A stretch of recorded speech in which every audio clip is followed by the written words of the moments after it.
Hello guys, welcome all of you. आज हम यहाँ पे एक सिलेबस को डिस्कस करेंगे जो कि अभी एक रिसेंटली पोस्ट एडवर्टाइज हुई है, जो आप सब जानते हैं, जिसके लिए आपने फॉर्म लगाए हुए हैं। तो इसका सिलेबस हम ब्रीफली डिस्कस करेंगे। क्या ज़रूरी है, क्या ज़रूरी नहीं है, हम वो सब जानने की कोशिश करेंगे। हमने कौन कौन से सोर्सेज को अभी लेना है, रिवीजन कब वो कैसे करनी है, तो ये सारी चीज़ें मैं आपको बताऊंगा। और सबसे बड़ी चीज़, जैसे कि आप देख रहे हैं कि हमारे लिए कौन सा कंपोनेंट, कौन सा टॉपिक, कौन सा सब्जेक्ट जो है ज़्यादा ज़रूरी है, जिसको हमने ज़्यादा अहमियत देनी है।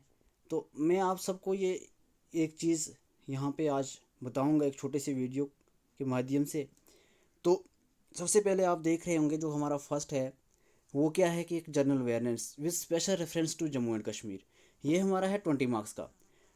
आप सोच सकते हैं कि अगर हमारा एक जनरल अवेयरनेस के अंदर, जैसे कि हम सब जानते हैं कि जीके आएगी, ये जीके हमारी इंडिया लेवल का भी रहेगा। ठीक है, इंडिया लेवल का भी रहेगा और साथ में हमारा ये यूटी लेवल का भी रहेगा। तो इसमें हमने क्या करना है कि हमने इन दो चीज़ों को अलग अलग लेके चलना है।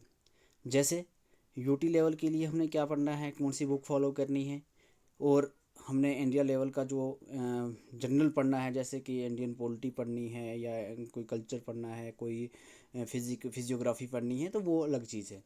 तो इसी तरह से दूसरा कंपोनेंट हमारे पास आ जाता है इंग्लिश, जनरल इंग्लिश, और इसके साथ में कम्प्रीहेंशन। और ये भी देखो गाइज बहुत आसान सा है और है 20 मार्क्स का। तो हमें फोकस, आप समझ रहे होंगे कि सबसे ज़्यादा फोकस किस चीज़ पे करना है। जैसे इंग्लिश का है, जो हम बचपन से पढ़ते आए हैं। देखो इसमें कुछ ज़्यादा टफ चीज़ है नहीं जिसको हमें ज़्यादा रट्टा मारना है, याद करना है, ऐसा कुछ नहीं है। ये हम पढ़ते आए हैं और ये हमें आता है, सिर्फ एक छोटी सी रिवीजन चाहिए हमें इसके लिए। उसके बाद तीसरा कंपोनेंट आता है हमारा जनरल इंटेलिजेंस एंड रीजनिंग। ये चीज़ कई सारे बच्चों को का क्या लगता है कि काफ़ी टफ लगता है, या उनको लगता है कि ये चीज़ मुश्किल है। लेकिन सबसे आसान चीज़ मैं कहूँगा इस अगर सिलेबस के अंदर कोई भी चीज़ है वो है रीजनिंग का। ये जनरल जो थर्ड, सीरियल नंबर थर्ड है। तो इसमें आपने क्या करना है, इसमें एक ही फंडा होता है कि एक ही चीज़ होती रहती है कि हमें जितनी प्रैक्टिस करेंगे उतना ही ज़्यादा हमें क्या होगा, इसमें हम बेहतर से बेहतर बनते जाएंगे। क्योंकि हम निकाल तो हर एक क्वेश्चन हर कोई लेगा, लेकिन इसमें क्या होता है कि टाइम, हमें विद इन टाइम, वो जो टाइम हमें दिया गया है, इस टाइम के अंदर ही हमने क्या करना होता है, इस चीज़ को करना होता है। तो अब आप सोचो कि हमारे पास इस एग्ज़ाम के लिए 2 घंटे हैं, 2 घंटे में हमारे पास 5 कंपोनेंट हैं, 100 मार्क्स हैं। तो हमें इस हिसाब से ही अपने टाइम को क्या करना है, डिवाइड करना है, और इस तरह से ही हमने करना है। तो इसमें चौथा जो हमारा टॉपिक है, या जो चौथा हमारा कंपोनेंट है, वो है एप्टीट्यूड का। जो अब एप्टीट्यूड है, क्वांट्स जो है, ये हमारे इस सिलेबस के अंदर सबसे कम मार्क्स वाला है। और कई सारे बच्चों को इसमें क्या आता है, दिक्कत भी आती है। क्यों आती है दिक्कत? क्योंकि कोई बच्चा जो है आर्ट्स बैकग्राउंड से है, कोई बच्चा है मेडिकल बैकग्राउंड से है, तो कोई बच्चा ऐसा है जो कॉमर्स बैकग्राउंड से, या डिफरेंट डिफरेंट अपने अपनी बैकग्राउंड हैं। तो उनको यहाँ पे क्या होती है, कहीं ना कहीं थोड़ी बहुत दिक्कत आती है। लेकिन डरने वाली कोई बात नहीं है। जो इस सिलेबस के अंदर एप्टीट्यूड है, मैथमेटिक्स है, वो एक सिंपल मैथमेटिक्स है, बेसिक लेवल का मैथमेटिक्स है, जो हम 10th तक पढ़ते हैं, या एक दो टॉपिक जो होंगे जो उससे हायर लेवल के होंगे। बाकी इसमें कोई भी ऐसी चीज़ जो नहीं है जिसमें घबराने की ज़रूरत है। और ये 15 मार्क्स का है। और कई बच्चे क्या करते हैं कि इस चीज़ को ये इग्नोर करते हैं, कहते हैं कि हम ये चीज़ छोड़ देंगे या इसको स्किप कर देंगे। लेकिन मैं उन बच्चों से ये एक ही चीज़ कहना चाहूँगा कि यही जो मार्क्स होते हैं जो हम स्किप करते हैं, यही क्या करते हैं, सिलेक्शन दिलाते हैं। ऐसा क्यों होता है? क्योंकि मैक्सिमम बच्चे इस चीज़ को स्किप करने की कोशिश करेंगे, क्योंकि या उनके पढ़ेंगे और रिटेन नहीं रहेगा। मतलब डिफरेंट डिफरेंट सिचुएशन में डिफरेंट डिफरेंट चीज़ें हो सकती हैं। इसीलिए आपको क्या करना है, इस चीज़ पे फोकस रखना है अपना। अगर 15 मार्क्स है, एटलीस्ट आपको 10 मार्क्स लेने की कोशिश करनी है, क्योंकि 10, 7, 8 मार्क्स इसके लिए जिसके आ गए तो उसके लिए बहुत ही वो क्या करेंगे, मतलब उसको सिलेक्शन दिला सकते हैं।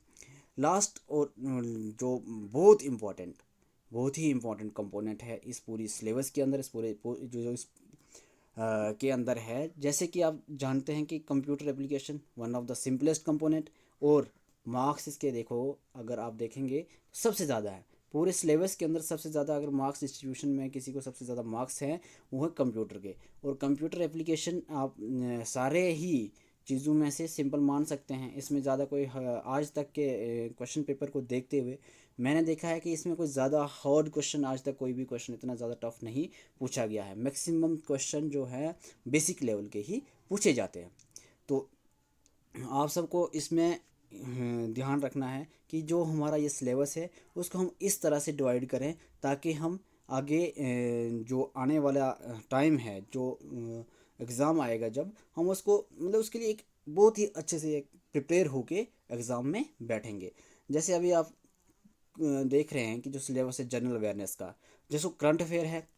करंट अफेयर के लिए हमने क्या करना है, करंट अफेयर के लिए अगर हम बच्चे कई कभी सारे कहते हैं कि सर हमने करंट अफेयर कब से पढ़ना शुरू करना है, तो मेरा मानना ये रहेगा कि सबसे पहले आप अभी स्टैटिक पोर्शन पे ज़्यादा ध्यान दो। क्योंकि जब तक आपका स्टैटिक पोर्शन तैयार नहीं है तो खाली करंट अफेयर पढ़ोगे तो आपका काफ़ी ज़्यादा टाइम आई थिंक इन्वॉल्व हो जाएगा, वेस्ट हो जाएगा वहाँ पे। क्योंकि करंट अफेयर से क्वेश्चन आएंगे ज़्यादा से ज़्यादा तो कम से 4 या 5 क्वेश्चन आएंगे, मैक्सिमम 4 या 5 क्वेश्चन आएंगे। इससे ज़्यादा कोई भी क्वेश्चन आपको करंट अफेयर से देखने को नहीं मिलेंगे एग्ज़ाम के अंदर। तो इसलिए मेरी सजेशन यही रहेगी कि आप जितना हो सके पहले आप स्टैटिक पोर्शन पे ध्यान दें और उसके बाद आप करंट पोर्शन की तरफ जाएं। बहुत सारे यूट्यूब चैनल्स, बहुत सारे ऐसे वीडियोस, बहुत सारे ऐसे पीडीएफ आपको मिल जाएंगे जहां से आप हार्डली 4-5 क्वेश्चन अगर आएंगे उसमें से 2-3 क्वेश्चन आप मतलब आराम से कर सकेंगे। तो 2-3 क्वेश्चनों के लिए आप मतलब बहुत सारा टाइम इसको देने की ज़रूरत नहीं है। एक मतलब ईमानदारी के साथ मैं आपको ये कह रहा हूँ। कोई सारे यूट्यूबर्स या ऐसा कोई कहेंगे कि आपको करंट अफेयर डेली पढ़ना है, वट एवर जो भी है, मैंने ऐसा नहीं किया है और ना ही मैं आपको सजेस्ट करूँगा। सेकंड, जो टॉपिक है बहुत इंपॉर्टेंट टॉपिक है। मैं कहता हूँ कि political and physical division of India में से आप लेके चलो इसके अंदर 3 क्वेश्चन आने के काफ़ी ज़्यादा चांसेस हैं। Political and physical division of India के 3 क्वेश्चन, 2 से 3 क्वेश्चन इसमें आएंगे ही आएंगे। कुछ भी हो जाए 2 से 3 क्वेश्चन इसमें आने ही आने हैं। फिर climate and crafts. Climate and crafts, climate और क्राफ्ट्स के लिए आप बहुत सारी चीज़ें हैं जो आप देख सकते हैं, इसमें पढ़ सकते हैं। क्लाइमेट और क्राफ्ट्स का टॉपिक हमने इस यूट्यूब चैनल पे, अपने यूट्यूब चैनल पे बहुत अच्छे तरीके से पढ़ाया हुआ है। आप इसको फॉलो कर सकते हो, आप इसको देख सकते हो। बहुत ही जल्द हम एक प्लेलिस्ट अलग से बना देंगे वीएलडब्ल्यू के लिए, जिसमें आप वो सारी लेक्चर एक जगह पे मिल सकता है आपको सबको। तो इस फिजिकल एंड पॉलिटिकल डिवीजन के लिए भी हमने ये लेक्चर्स बनाए हुए हैं यूट्यूब चैनल पे, आप यहाँ जाके ये भी देख सकते हैं।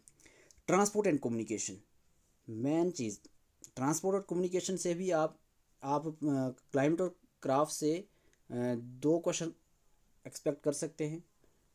वही 2 क्वेश्चन आप ट्रांसपोर्ट और कम्युनिकेशन से भी समझ सकते हैं, देख सकते हैं, इसमें आ सकते हैं। पक्का मतलब मैं जो कह रहा हूँ वैसा ही नहीं होगा, लेकिन चांसेस हैं। अब सारे टॉपिक से 2-2 क्वेश्चन भी नहीं आएंगे, या सारे टॉपिक छोड़ भी नहीं देंगे, या सारे टॉपिक उसको कवर भी नहीं करते हैं। लास्ट टाइम आपने देखा होगा फाइनेंस कॉन्टेस्टेंट में मुझे लगता है कि 45 से 50% ही सिलेबस को टच किया गया, बाकी सिलेबस को टच ही नहीं किया गया। तो ये JKSSB का अपना मूड है, कब और कैसे क्या कैसे क्वेश्चन पेपर को सेट करेगा। लेकिन फिर भी ज़्यादा से ज़्यादा 2 क्वेश्चन आएंगे, इससे ज़्यादा क्वेश्चन नहीं आने के चांसेस हैं।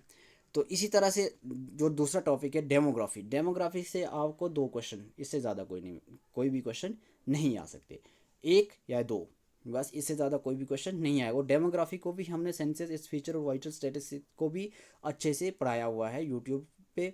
अगर वाइटल स्टैटिस्टिक्स का पोर्शन अगर आपको वीडियो यूट्यूब पे नहीं मिलेगा या समझ नहीं आएगा तो इसके लिए हम एक अलग से वीडियो बनाएंगे, वो बहुत ही जल्द आपके लिए आ जाएगा।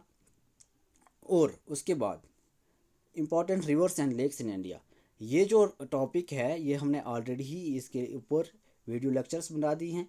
फिर भी अगर कोई रिवीजन के लिए आपको कोई लेक्चर चाहिए होगा, हम इस पर रिवीजन के लिए भी लेक्चर बनाएंगे। हमारे इस ब्राइट आविष्कार यूट्यूब चैनल पे ये ऑलरेडी ही बना हुआ है, अपलोडेड वीडियो है। उसके बाद इंडियन इकॉनमी। अब कई सारे बच्चे पूछते हैं कि सर इंडियन इकॉनमी एक मतलब जनरल टॉपिक दिया हुआ है, तो हम इसमें अब क्या क्या पढ़ें। देखो, इंडियन इकॉनमी जो एक जनरल टॉपिक है, इसमें आपने बेसिक पढ़ना है। बेसिक इकोनॉमिक जो टर्म्स हैं उनको ही पढ़ना है। जैसे आप इसमें क्या पढ़ सकते हो, जीडीपी क्या होता है, फिर एनडीपी मतलब जो भी इकानमी को मेजर करने के लिए हम क्या क्या यूज़ करते हैं।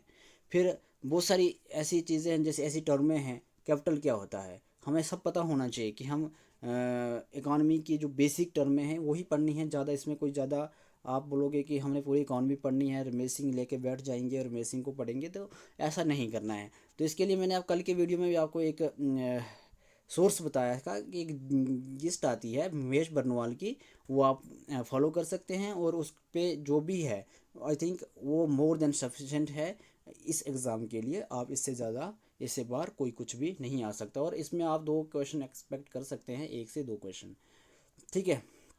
Indian culture and heritage, most important topic, Indian culture and heritage. आज के हिसाब से देखा जाए, आज के करंट सिचुएशन के हिसाब से देखा जाए तो इंडियन कल्चर एंड हेरिटेज पे ज़्यादा फोकस किया जाता है। तो मुझे लगता है कि इंडियन कल्चर एंड हेरिटेज को भी हमने कुछ हद तक अपने यूट्यूब चैनल पे कवर किया हुआ है। तो फिर भी मैं आप सबको सुजेस्ट करूँगा कि अगर आपको कोई भी प्रॉब्लम आती है या कोई टॉपिक ऐसा लगता है जो यूट्यूब पे नहीं मिल रहा है आपको, आप हमें कमेंट सेक्शन में लिख दें, हम उस पर वीडियो ज़रूर बनाएंगे और एक अच्छा कंटेंट आपके सामने लाएंगे, ये हमारा प्रॉमिस है आपसे। उसके बाद 9th टॉपिक है हमारा Indian history with special reference to freedom moment, sorry. तो अब बच्चे ये कहते हैं कि क्या सर हमने पूरी मॉडर्न हिस्ट्री पढ़नी है। मैं आप सबसे यही कहूँगा कि इसके लिए हमने पूरी मॉडर्न हिस्ट्री नहीं पढ़नी है, लेकिन हमने इसके लिए आई थिंक 1857 से लेके 1947 तक का जितने भी इवेंट्स हुए हैं उन सब को हमने पढ़ना है। 1857 से लेकर 1947 तक, प्लीज़ याद रखें, ये 1857 से लेके 1947 तक ये सब कुछ पढ़ना है हमने। इसके अंदर जितने भी हमारे इम्पोर्टेंट्स इवेंट्स हुए हैं, जो भी फ्रीडम स्ट्रगल के लिए हमने जितना भी जो भी कुछ किया है, गांधीज़म है इसमें, इसमें मॉडरेट है, कांग्रेस है, जो भी आता है, रिवोल्ट है 1857 की, उसके रीजंस का जो भी है सब कुछ हमने यहाँ पे पढ़ना है। 1857 से लेके 1857 से लेके 1947 तक जितना भी कुछ आएगा ये सब कुछ हमने क्या करना है, इसके अंदर पढ़ना है। उसके बाद आता है कि इंडियन कॉन्स्टिट्यूशन। देखो इंडियन कॉन्स्टिट्यूशन, इंडियन कॉन्स्टिट्यूशन में जो टॉपिक हमारे यहाँ सिलेबस पे दिए हैं, हमने मुझे लगता है कि हम सिर्फ वही पढ़ेंगे। जैसे इसके अंदर क्या दिया गया है, इसमें दिया गया है बेसिक फीचर्स क्या है किसके, इंडियन कॉन्स्टिट्यूशन के, प्रियम्बल क्या है, फंडामेंटल राइट्स क्या है, फंडामेंटल ड्यूटीज क्या है, directive principles of state policy क्या है, ठीक है। तो मतलब बेसिक जो बेसिक पॉलिटिकल के जो टर्में हैं, बेसिक जो पॉलिटिक्स है, बेसिक जो हमें हर एक इंसान को पता होना चाहिए वही पूछा है। इसमें एक्स्ट्रा कुछ भी नहीं पूछा है जो मतलब जिसमें हमें घबराने की ज़रूरत है। तो उसके बाद आता है साइंस एंड टेक्नोलॉजी। कई बच्चे इस टॉपिक को काफ़ी मतलब हार्ड समझते हैं या कुछ बहुत बड़ी चीज़ समझते हैं, क्यों, क्योंकि इसके साथ एक टेक्नोलॉजी वर्ड जुड़ा है। तो मुझे लगता है कि टेक्नोलॉजी वर्ड के लिए हमें कुछ नहीं करना, साइंस हमने 10th लेवल तक की साइंस पढ़ लेनी है, और उसके बाद हमने क्या करना है, टेक्नोलॉजी के लिए हमने ज़्यादा कुछ नहीं पढ़ना है, कुछ बेसिक टर्म में, और साथ में हमने करंट अफेयर क्या हो रहा है आज के टाइम में, बस वही पढ़ना है, कुछ बेसिक टर्म है जो टेक्नोलॉजी साइंस एंड टेक को लेके हैं, जो हम आपको आपके साथ शेयर करेंगे। मैं एक उस पे ऊपर भी वीडियो बनाऊंगा, कौन कौन सी बेसिक टर्में हैं, क्या क्या चीज़ें हमें पढ़नी है, क्या क्या चीज़ें इसके लिए हमें याद करनी है, इसके ऊपर आपके वो एक वीडियो इसी यूट्यूब चैनल पे मिलेगा। उसके बाद एक बहुत इंटरेस्टिंग टॉपिक है जो कि क्या है, इन्वायरमेंट, इकोलॉजी एंड बायोडाइवर्सिटी। बहुत ही आसान, इंटरेस्टिंग और याद रहने वाला टॉपिक, ये कोई बोलता नहीं है। ये हमने ऑलमोस्ट सब सारा कवर करा हुआ है अपने यूट्यूब चैनल पे, और कुछ इसके रिलेटेड करंट अफेयर हम आपको एक वीडियो के अंदर दे देंगे। उसके बाद टैक्सेशन इन इंडिया। अब जैसे कि जो भी टैक्सेशन, जो भी टैक्सेस लगते हैं हमारे इंडिया के अंदर, तो वो पढ़ने हैं हमने। उसमें कौन कौन से टैक्स पढ़ने हैं हमने, एक पढ़ना हमने डायरेक्ट टैक्स, इनडायरेक्ट टैक्स, उसके बाद सीबीडीटी क्या होता है, उसके बाद जीएसटी क्या होता है, एक्सेट्रा। ये सारी चीज़ें ये हमने क्या करना है, इसके अंदर पढ़ना है। अब आप देखते हैं कि जीएसटी हमारा अभी क्या है, एक रिसेंटली हमारा कुछ 2017 के बाद जीएसटी को लागू किया गया। पहले हमारे पास बहुत सारे टैक्स होते थे, अभी एक ही टैक्स लगता है, गुड्स एंड सर्विस टैक्स, जो सभी टैक्स को ख़त्म करके एक टैक्स, एक मतलब पूरे नेशन के अंदर हमारे यहाँ एक टैक्स लाया गया है। तो टैक्सेस के लिए भी आपको लेक्चर मिल जाएगी। उसके बाद ये तो आ गया था एक पोर्शन, जो जनरल नॉलेज का ये एक पोर्शन था, जो एक जनरल था पूरे कंट्री को लेके। अब दूसरा पोर्शन आता है हमारा स्पेसिफिकली यूटी को लेके, जम्मू कश्मीर की यूटी की। उसमें हमने क्या पढ़ना है, हिस्ट्री पढ़नी है। हिस्ट्री ऑलरेडी वीडियोस आपको यूट्यूब पे मिल जाएंगे। हिस्ट्री कहाँ से कहाँ तक पढ़नी है ये हमने बहुत ही कम्प्रिहेंसिव तरीके से यहाँ पे राकेश सर ने पढ़ाया हुआ है। दूसरा economy of Jammu and Kashmir, ये भी वीडियो ऑलरेडी अपलोडेड है यूट्यूब पे। और फिर भी अगर इसमें कोई आपको दिक्कत आएगी तो इसके लिए हम एक और वीडियो आपको प्रोवाइड करेंगे, ठीक है। और जो इकॉनमी है, मैं आपको यही कहता हूँ कि वीडियोस लेक्चर्स देखना।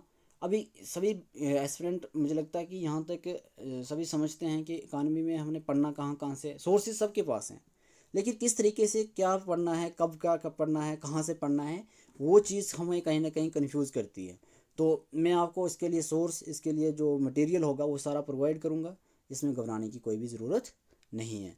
उसके बाद जियोग्राफी, और जियोग्राफी में हमने क्या क्या पढ़ना है, weather, climate, crops, river, lakes, flora and fauna. लेकिन ये सारा किसके रिलेटेड पढ़ना हमने, UT of Jammu and Kashmir, nothing else. हमने वेदर पढ़ना है तो जम्मू कश्मीर का पढ़ना है, क्लाइमेट पढ़ना है जम्मू कश्मीर का पढ़ना है, क्रॉप्स जम्मू कश्मीर की पढ़नी है, रिवर्स जम्मू कश्मीर के पढ़ने, लेक्स जम्मू कश्मीर के पढ़ने, फ्लोरा जम्मू कश्मीर का पढ़ना, और फौना जो भी है हमने जम्मू कश्मीर का ही पढ़ना है, ना कि पूरे इंडिया का।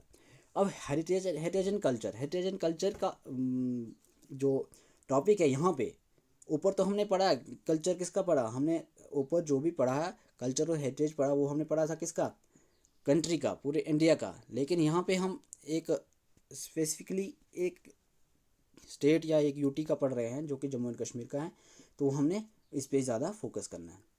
उसके बाद अगर आपको लगता है कि इसके लिए भी एक लेक्चर बना हुआ है ऑलरेडी, यूट्यूब पे हमारे पोस्टेड है, अपलोड किया हुआ है, तो आप वहाँ से भी देख सकते हैं। अगर आपको फिर भी कोई दिक्कत या परेशानी आती है तो आप कमेंट्स करके हमें बता सकते हैं, और इसके लिए हम अपडेटेड वीडियो ज़रूर लाएंगे।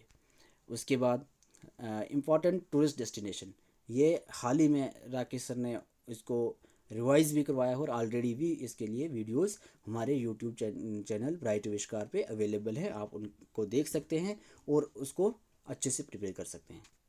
उसके बाद एक मोस्ट इम्पॉर्टेंट, और मैं कहता हूँ कि ये टॉपिक सबसे ज़्यादा वेटेज लेगा जीके के अंदर, जम्मू कश्मीर की जीके के अंदर जो ये टॉपिक है सबसे ज़्यादा इम्पॉर्टेंट है, और इसके लिए आप तकरीबन कम से कम मैं कहता हूँ कि 4 to 5 क्वेश्चन एक्सपेक्ट कर सकते हो। 20 क्वेश्चनों में से 4 to 5 क्वेश्चन आप एक्सपेक्ट कर सकते हो। तो उसके बाद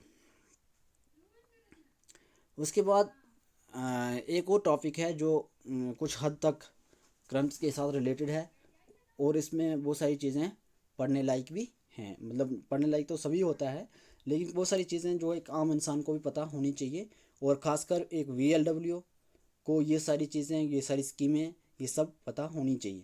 तो उसके लिए ये एक बहुत मतलब मैं कहूँगा कि हॉट टॉपिक है आपके लिए, इसको आपको बहुत ध्यान से पढ़ना है। और बहुत सारी वीडियो लेक्चर इसके रिलेटेड हमारे यूट्यूब चैनल पर ऑलरेडी हैं, और कुछ सेंटर स्पॉन्सर स्कीम्स जो हैं, इसके कुछ वीडियोस जो हैं आपको कुछ आने वाले दिनों में मिल जाएंगे। तब तक आप जो अपलोडेड वीडियो हैं उनको देख सकते हैं, उनको प्रिपेयर कर सकते हैं। इसी तरह से मैं ज़्यादा लंबा वीडियो नहीं करूँगा, जितने भी इंग्लिश के यहाँ पे टॉपिक्स हैं इनके लिए आप कहीं और जाने की ज़रूरत नहीं आपको।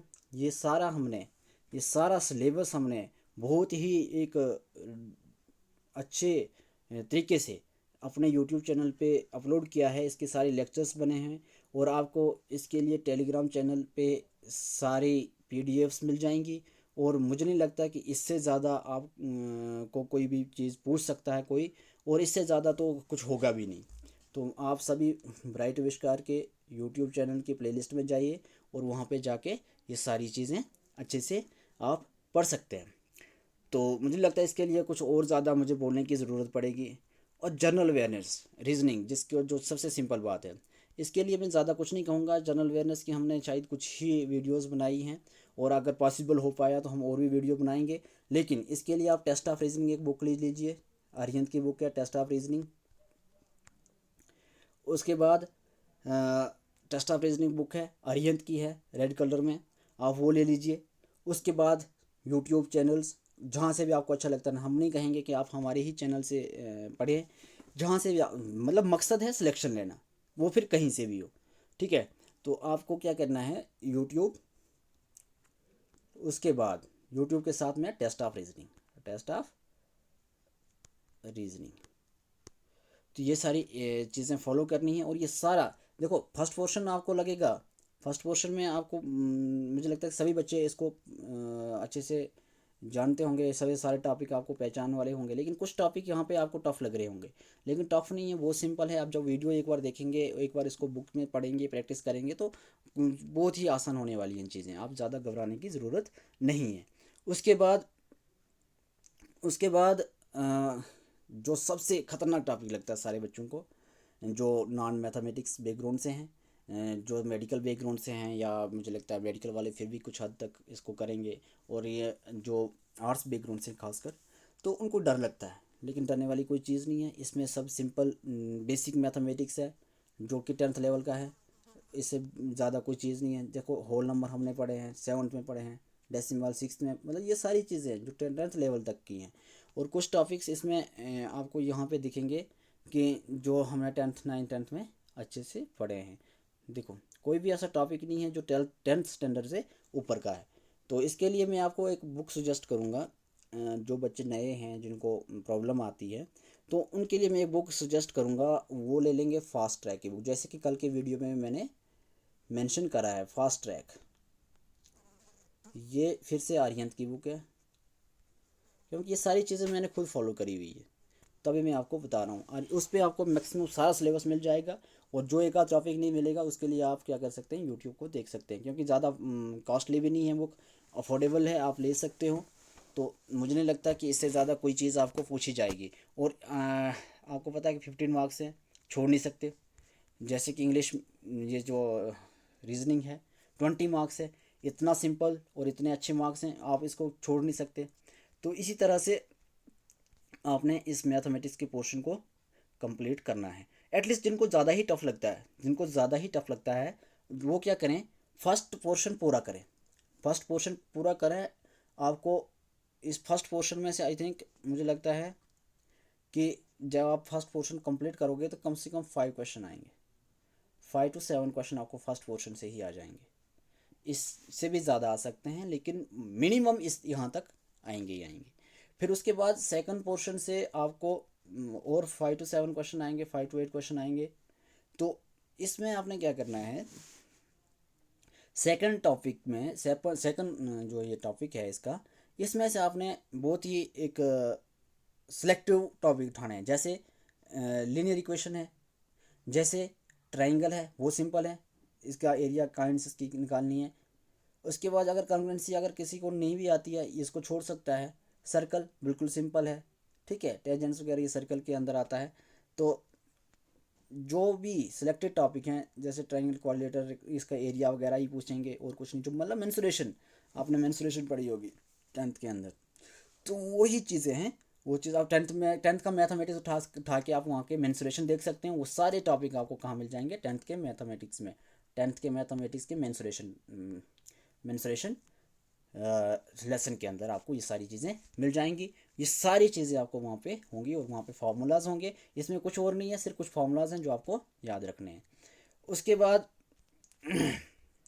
लास्ट बट नॉट लीस्ट, जो लास्ट ये टॉपिक है, ये मुझे लगता है पूरे सिलेबस के अंदर सबसे सबसे सबसे इम्पोर्टेंट टॉपिक है, और सबसे आसान भी मैं कहूँगा, क्योंकि कंप्यूटर्स के जो क्वेश्चन आज तक JKSSB द्वारा लिए गए हैं, वो बहुत ही क्या है, ईजी हैं, बहुत ही ईजी है। आज तक मैंने देखा है कि जो भी क्वेश्चन, हाँ, एक चीज़ और भी है, कंप्यूटर को टफ बनाना चाहें तो काफ़ी ज़्यादा टफ भी बना सकते हैं, लेकिन नहीं, आज तक भी जो भी देखा गया है, बिल्कुल बेसिक क्वेश्चन पूछे गए हैं, और बेसिक ही पूछे जाएंगे, घबराने वाली कोई ज़रूरत नहीं है। देखो, इसके लिए आपको मैंने पहले ही बताया है, कल के वीडियो में भी बताया कि आप इसके लिए क्या कर सकते हैं, दिशा पब्लिकेशन, कौन सा, दिशा, दिशा पब्लिकेशन के कुछ नोट्स आते हैं, ठीक है, जिसमें कंप्यूटर का दिशा पब्लिकेशन का नोट्स है, ग्रीन कलर की कोई PDF है, इसका first cover page green colour का है, तो आप वो फॉलो कर सकते हैं। और कुछ बच्चे इसमें मैंने दिशा पब्लिकेशन फॉलो करी थी, इसलिए मैं आपको दिशा पब्लिकेशन रेकमेंड कर रहा हूँ। और कुछ बच्चे तो यहाँ इस पे आर्यंत का भी बोलते हैं कि आर्यंत भी एक अच्छी बुक है, और मैंने भी देखी है, आर्यंत बुक अच्छी है। थोड़ी पतली भी है, ज़्यादा मोटी नहीं है। मतलब कुछ ही टाइम में आप उस सिलेबस को कंप्लीट कर सकते हैं। लेकिन अगर आपके पास टाइम है, मुझे लगता है कि इस पंचायत सेक्रेटरी का जो ये पेपर होगा, ये हार्डली या तो नवंबर में होगा या तो मार्च में होगा। तो आपके पास अगर नवंबर में हुआ तो आप आर्यंत को लेके जा सकते हो। अगर ध्यान से सुनना, अगर नवंबर में हुआ तो आप आर्यंत पढ़ें। अगर ये पेपर मार्च में होता है, तो आप दिशा पब्लिकेशन के साथ जा सकते हैं। क्योंकि दिशा पब्लिकेशन में क्या है कि थोड़ा डिटेल में दिया है और बहुत अच्छे से दिया है। क्योंकि हम रिस्क नहीं ले सकते, मार्क्स काफ़ी अच्छे हैं और सिलेबस काफ़ी कम है, तो इसलिए हम क्या कर सकते हैं, दिशा पब्लिकेशन के साथ जा सकते हैं। लास्ट फेज में एक टॉपिक है जो आपको कहीं आपको ये कंटेंट ढूंढने में कहीं ना कहीं क्या होता है कि परेशानी आती है। तो इस टॉपिक का कंटेंट पीडीएफ और जो वीडियो लेक्चर होगा मैं आपको इसी यूट्यूब चैनल पे प्रोवाइड करूँगा। अब मैं सारा सिलेबस इसलिए नहीं करवा सकता क्योंकि मैं भी जॉब कर रहा हूँ और सारा मुझे लगता है कि शायद मुझे टाइम ना लगे। फिर भी मैं सारा मटेरियल, सारी गाइडेंस और जितना हो पाएगा मैं हर एक वीडियो आपको प्रोवाइड करूँगा जो मुझे लगेगा कि ये काफ़ी इंपॉर्टेंट है, कहीं और से मिलना इतना अच्छा कंटेंट कहीं और से नहीं मिल सकता। तो मैं ये सारा कंटेंट आपको प्रोवाइड करने की कोशिश ज़रूर करूँगा और उम्मीद करूँगा कि आप सब इस वीडियो को लाइक करेंगे। मुझे लगता है शेयर भी करना चाहिए आपको, अगर आपको ये लगता है कि ये हमारे लिए बेनिफिशियल है, ये डिस्कशन हमारे लिए बेनिफिशियल है, तो आप इसको शेयर कर सकते हैं और कमेंट करके हमें बता सकते हैं कि ये कैसा है, क्या कमियां हैं, हमने क्या चीज़ डिस्कस नहीं करी। तो ये चीज़ आप सभी हमें बता सकते हैं। और थैंक यू सो मच, बहुत सारा टाइम हमने आपका ले लिया है। आप इस वीडियो को लाइक ज़रूर करें। Thank you so much.